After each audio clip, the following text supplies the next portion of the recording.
Salve, torcedor vascaíno, sejam bem-vindos a mais um vídeo aqui no canal do Gilbert.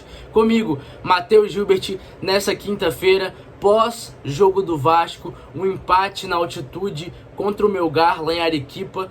Um resultado que a princípio seria positivo, mas pelas circunstâncias do jogo, acabou sendo um resultado com sabor amargo, um empate com sabor amargo, um empate com sabor de derrota, mas vamos comentar sobre esse jogo nesse vídeo, então não saia dele. Além disso, vamos falar também sobre uma contratação que o Vasco está fazendo para o Sub-20, uma joia da base do Curitiba. Vou falar o nome, vou falar quem é o jogador, a carreira desse jogador, enfim, fique no vídeo para saber. Uma joia, estilo Lucas Zuccarello, que o Vasco foi captar lá no Sport Recife de Pernambuco.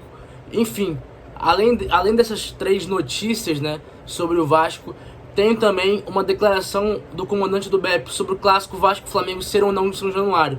Quer saber o que ele falou? Assista o vídeo até o final e você ficará informado sobre tudo o que acontece no Vascão, sobre o jogo de ontem, contratação, joia, uma joia contratada para o Sub-20 do Vasco, e a declaração do BEP sobre São Januário poderá ser utilizado contra o Flamengo ou não.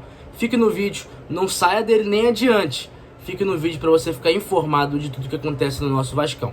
Antes de mais nada, queria pedir para que vocês se inscrevessem no meu canal, deixassem o seu like, compartilhassem muito esse vídeo. Você aí que tem grupo de vascaínos no WhatsApp, no Telegram, no Twitter, no Instagram, compartilhe esse vídeo por lá e fala que é o melhor canal de informações do Vasco e que a pessoa vai ficar 100% informada do que acontecer no nosso Vascão. Aperte o sino de notificação para você ficar sabendo em primeira mão de todas as informações, de todos os vídeos, de todas as lives que eu fizer aqui no meu canal. Fica aqui embaixo, do lado do botãozinho de se inscrever, você aperta o sino de notificação e vai ser que nem o WhatsApp. Sabe quando você recebe a mensagem via WhatsApp na tela de bloqueio do seu celular? É a mesma coisa, o YouTube vai mandar quando eu fizer um vídeo ou abrir uma live aqui no meu canal, para vocês ficarem, como eu falei e falo sempre, 100% informados do que acontece no Vascão. Enfim, após isso, bora para mais um vídeo. Vamos comentar sobre o jogo de ontem. O Vasco empatou contra o Melgar em Arequipa, numa altitude de 2.300 metros, no placar de 3-3, né? O Vasco começa o jogo, inicia o jogo com a mesma escalação que enfrentou o Santos e venceu o Santos no placar de 2-1 no último domingo, e a mesma escalação vai a campo hoje contra o Melgar em Arequipa, numa altitude. O Vasco começa o jogo com um golaço do Felipe Coutinho, que, diga-se de passagem, está jogando muito bem. Não me lembro de jogos ruins do Felipe Coutinho no ano de 2025. É um jogador que 95% das partidas tem jogado bem, tem se sobressaído sobre o restante do time.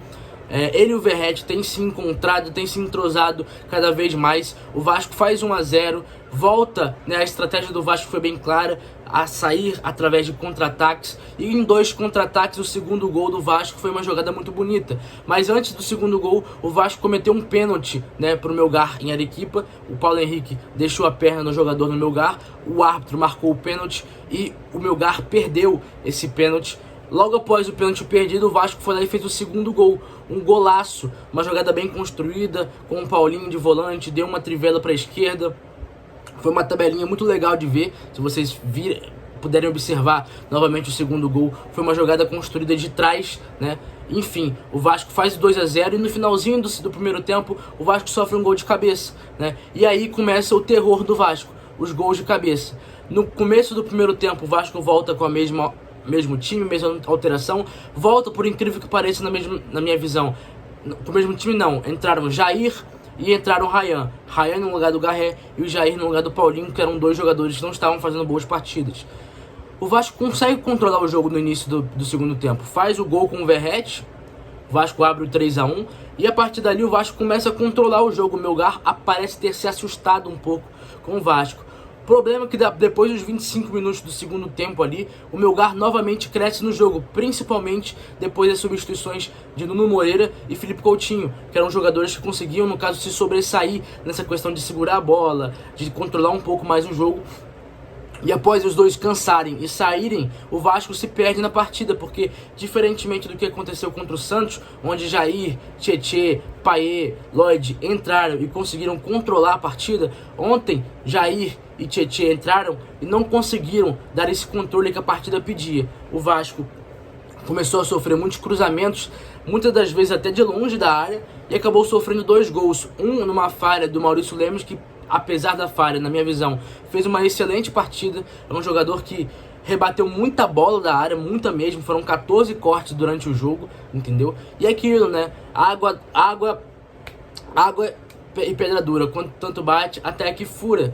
É o ditado. O Vasco deu 63 cruzamentos para a equipe do Melgar fazer. Na altitude, 1 hora, e ele sofreu o gol. E é normal. De 63 cruzamentos, os caras acertaram somente 3, né? E é aquilo, o aproveitamento do Melgar foi muito baixo, mas apesar disso, foi o suficiente para empatar o jogo contra o Vasco no finalzinho, num cruzamento da direita para a esquerda, que pega nas costas do Lucas Piton. Mais uma vez, uma jogada que é até repetitiva, e o Melgar empata a partida. Como eu disse, se alguém oferecesse um empate antes da partida para a torcida do Vasco na altitude, acho que muitos iriam aceitar e iriam gostar. Mas pelas circunstâncias do jogo, o Vasco saiu como, entre aspas, derrotado, porque eram 3-1, faltando 15 minutos para a partida acabar, e o Vasco tinha por obrigação segurar esse empate. Apesar disso, numa visão mais fria, foi um empate numa altitude, no jogo fora de casa, e o Vasco ainda tem mais 5 jogos para fazer na competição, 3 em casa e 2 fora. Acho que o pior jogo fora de casa o Vasco já passou e pontuou.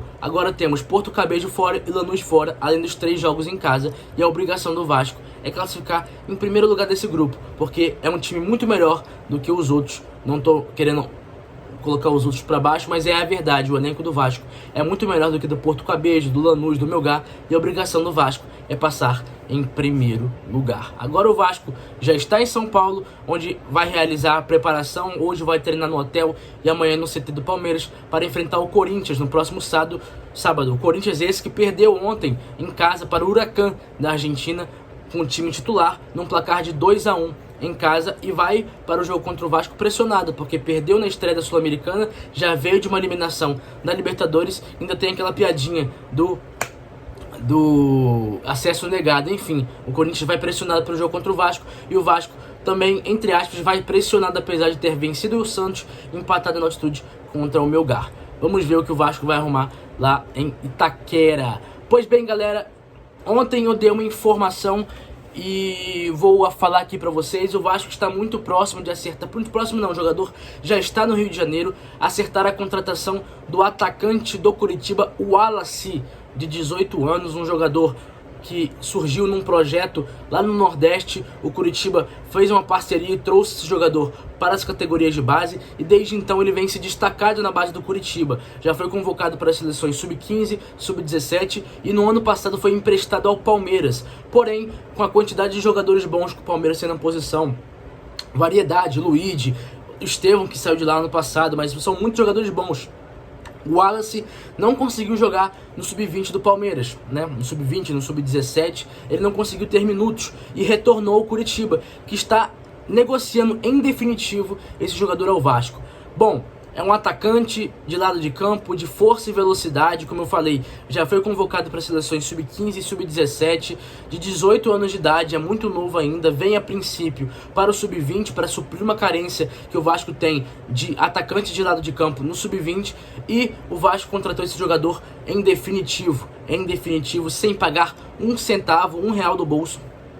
Enfim, é um jogador que já está no Rio de Janeiro, deve ser oficializado nos próximos dias pelo perfil da Vasco Base. Enfim, é um bom jogador, ouvi muitas boas referências sobre ele em Curitiba, e é isso, que o Vasco consiga colocar esse moleque para jogar, dar oportunidades para ele, para que futuramente ele possa entregar ao Vasco tudo que se espera, tudo que se esperou dele na base do Curitiba, mas agora no Vasco. O Wallace, 18 anos, atacante vindo do Curitiba, vai ser o novo reforço do sub-20 do Vasco. Uma joia que o Vasco está contratando para reforçar a sua categoria de base e futuramente, quem sabe, o profissional do Clube de Regatas Vasco da Gama.